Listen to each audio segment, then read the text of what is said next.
नमस्कार, एनबीसी हिंदी पर आप सभी का स्वागत है। मैं हूं आपके साथ मयंक तिवारी।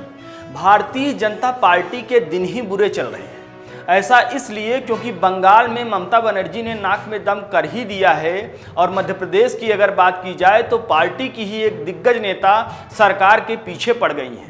अब मामा की हालत इसलिए खराब है क्योंकि भाजपा ने ये तो कभी सोचा ही नहीं होगा कि राज्य की पूर्व मुख्यमंत्री और मोदी सरकार में गंगा मंत्री रही उमा भारती सरकार के खिलाफ आंदोलन छेड़ने की चेतावनी देने लगेंगी।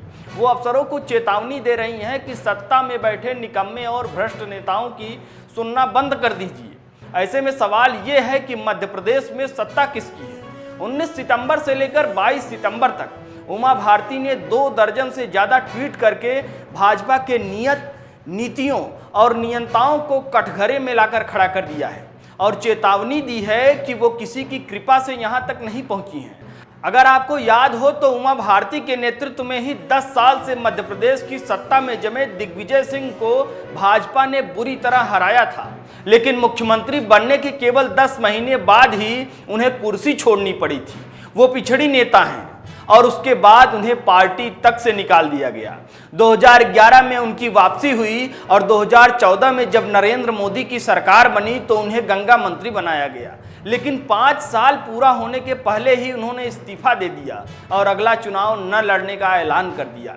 उन्होंने कहा कि वो 3 साल के लिए अब राजनीति से संन्यास ले रही हैं। अब वो 2 साल का समय पूरा होने वाला है तो उमा भारती राजनीति में अपनी पुरानी जगह हासिल करने के लिए पुरजोर कोशिश कर रही हैं, लेकिन वो बीजेपी में रहते हुए बीजेपी के लिए कब्र खोदने में लगेंगी।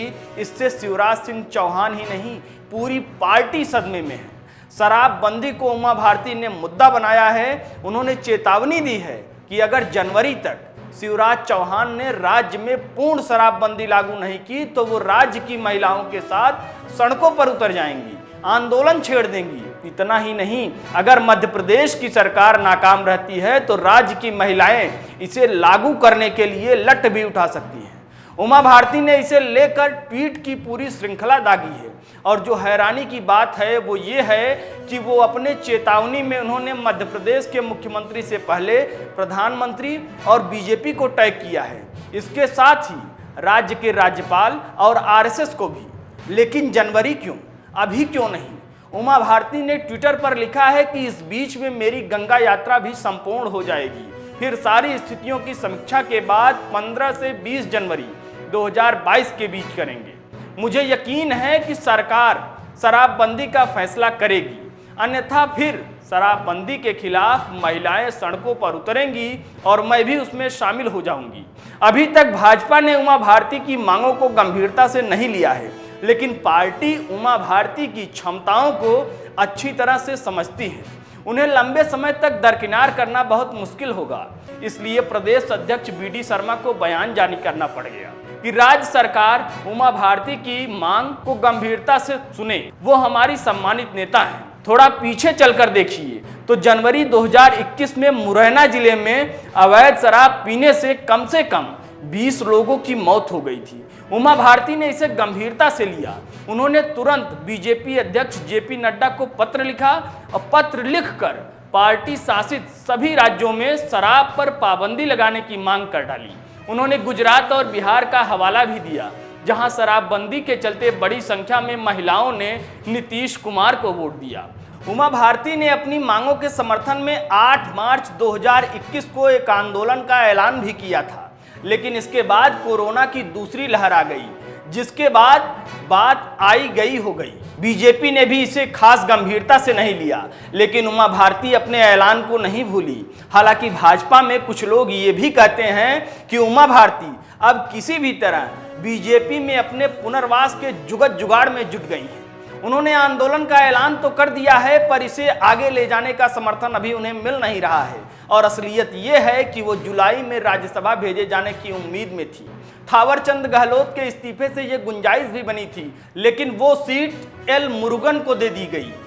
प्रधानमंत्री नरेंद्र मोदी ने 2 महीने बाद एल मुरुगन को मंत्री भी बना दिया। बताते हैं कि इससे उमा भारती काफ़ी खफा भी हुई थी और इसी के बाद से वो आंदोलन में उतरने का अल्टीमेटम दे डाला। उमा भारती को अच्छे से पता है कि शराबबंदी का मुद्दा ऐसा मुद्दा है जिससे महिलाएं आसानी से उनसे जुड़ सकती हैं। इसलिए उन्होंने सीएम शिवराज को जनवरी की डेडलाइन दे दी है। 2023 में मध्य प्रदेश में विधानसभा के चुनाव होने हैं और बीजेपी की स्थिति अच्छी तो बिल्कुल नहीं कही जा सकती। बीजेपी ने जैसे तैसे कांग्रेस को तोड़कर सरकार बनाई है। ऐसे में अगर उमा भारती ने काम अटकाया तो बीजेपी का खेला बिगड़ सकता है, क्योंकि उमा भारती की पिछड़ी जातियों में अच्छी पैठ मानी जाती है। दूसरी बात समझ लीजिए, उमा भारती उत्तर प्रदेश में भी अच्छा खासा दखल रखती है। 2014 का चुनाव उन्होंने झांसी से ही जीता था।